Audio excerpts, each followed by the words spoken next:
अमित, ये 1781 और 1784 के एक्ट समझ नहीं आ रहे। क्या फर्क है इन दोनों में? अरे आसान है नेहा। 1773 के रेगुलेटिंग एक्ट में जो दिक्कतें थीं, उन्हें ठीक करने के लिए ही 1781 और 1784 के एक्ट लाए गए थे। 1781 का एक्ट को एक्ट ऑफ सेटलमेंट कहा जाता है।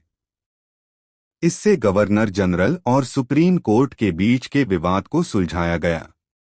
ओह, मतलब कोर्ट और प्रशासन में टकराव कम करने के लिए था। बिल्कुल।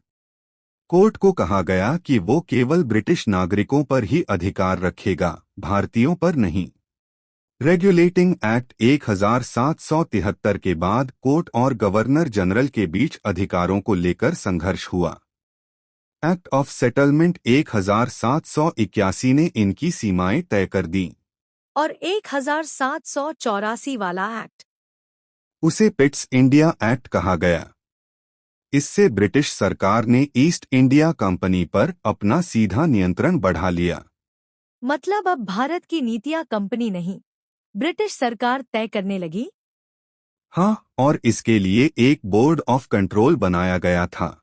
देखो, बिंदु 1781 एक्ट 1784 एक्ट।